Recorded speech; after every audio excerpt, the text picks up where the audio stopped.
भगवान श्री राम लक्ष्मण जी के सहित और श्री जानकी जी के सहित महर्षि अगस्त्य के आश्रम की ओर चले।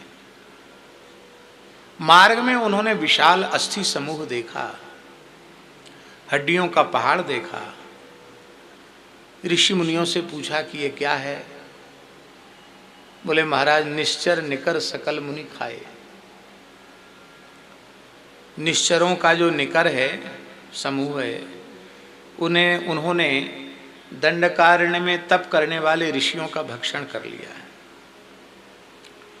यह सुनकर के भगवान के नेत्रों में जल छा गया।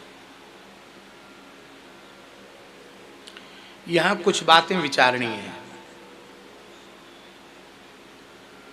एक बात यह है कि क्या वे तपोधन ऋषि उन दुष्ट असुरों से अपनी रक्षा नहीं कर सकते थे?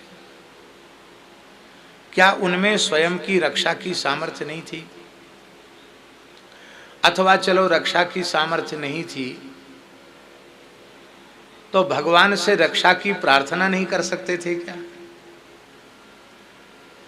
क्या वे ऋषि भगवान से रक्षा की प्रार्थना करते तो भगवान उनकी रक्षा नहीं करते क्या?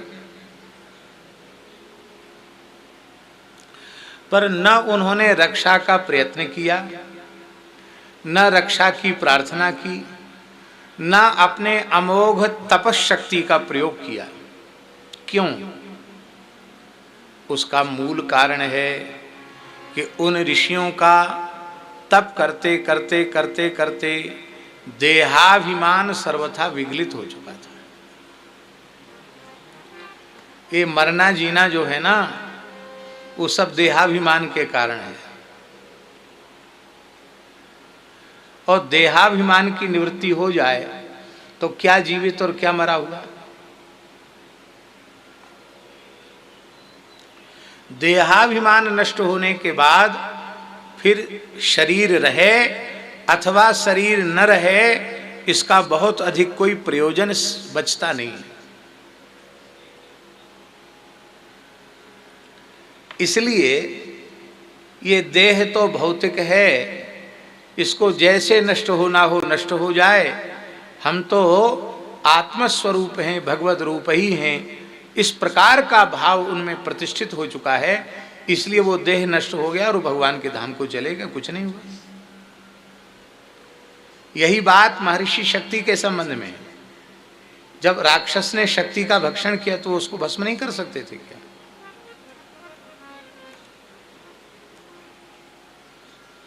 जब महर्षि पराशर का जन्म हुआ और उन्हें पता चला कि मेरे पिता को राक्षस खा गया, तो उनको क्रोध हुआ महर्षि पराशर को। और महर्षि पराशर ने, यही है तपस्थली महर्षि पराशर की, गंगनानी, यहाँ से 20-25 किलोमीटर होगा, 20 किलोमीटर दूर है गंगनानी। तब तक कुंड है जहाँ महर्षि पराशर की तपस्थली है। तो महर्षि पराशर ने राक्षस यज्ञ किया। जैसे जन्मेजय ने सर्प यज्ञ किया, ऐसे महर्षि पराशर ने राक्षस यज्ञ किया और बड़े बड़े राक्षस आ करके यज्ञ कुंड में गिरने लगे। उस समय महर्षि शक्ति, जो पराशर के पिता हैं, वे ब्रह्मलोक से आए और उन्होंने कहा, बेटा तुम क्या कर रहे हो? क्या मैं अपनी रक्षा नहीं कर सकता था? क्या मैं कर सकता था, लेकिन यह देह नष्ट हो जाए, किसी की क्षुधा की पूर्ति का साधन बन जाए, इससे अच्छा और क्या होगा? मेरा तो कुछ अनिष्ट हुआ नहीं, मैं तो ब्रह्मलोक में ऋषियों की मंडली में ब्रह्मवेत्ताओं के मध्य में प्रतिष्ठित हूँ। पर तुम्हारे क्रोध से तुम्हारे तप का नाश हो जाएगा। ब्राह्मण को क्रोध नहीं करना चाहिए। इस यज्ञ को तत्काल बंद कर दो। इन शरीरों की उत्पत्ति के साथ उनके विनाश का विधान भी निश्चित है। इसलिए जैसे शरीर नष्ट होना था हो गया।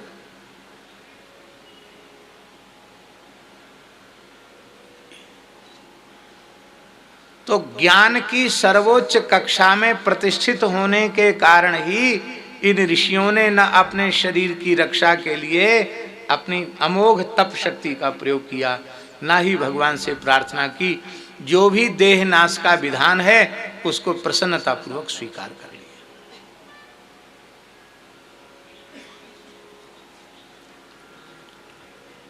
देखिए, जंगल में आग लगी और भगवान ऋषभदेव जी उसी जंगल में थे, पड़े थे वहीं, कहीं गए नहीं। क्यों? बोले जंगल जल रहा है या शरीर जल रहा है, इसमें भेद क्या है? ये जंगल भी पार्थिव है और ये देह भी पार्थिव है, तो शरीर जला या जंगल जला, इसमें भेद क्या है? जब भेद नहीं है तो चाहे जंगल जले चाहे शरीर जले, हम तो जल सकते नहीं, हमारे ऊपर तो कोई प्रभाव प्रकृति का हो नहीं सकता। संत कबीरदास जी का एक दोहा है, राम मरे तो हम मरे, नाही तो मरे बलाए, अविनाशी का बाल का मरा न मारा जाए, अविनाशी का बाल का मरा न मारा जाए।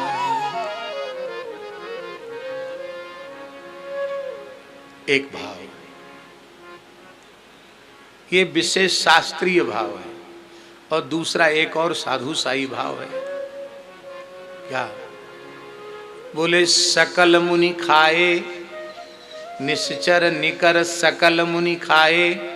जो सकल माने तो संपूर्ण होता सब, और जब सब खा गए तो सुतीक्ष्ण जी कैसे बच गए, अगस्त्य आदि ऋषि कैसे बच गए, ये तमाम ऋषि कैसे बच गए? तो सकल मुनि खाए, इस पंक्ति का प्रयोग समीचीन सिद्ध नहीं होता है। तो परम पूज्य श्री रामेश्वर दास जी रामायणी जी ने भाव बताया, बोले निश्चर निकर सकल मुनि खाए। सकल मुनि, दो तरह के मुनि थे, एक मुनि थे एक सकल मुनि थे। जो वस्तुतः मुनि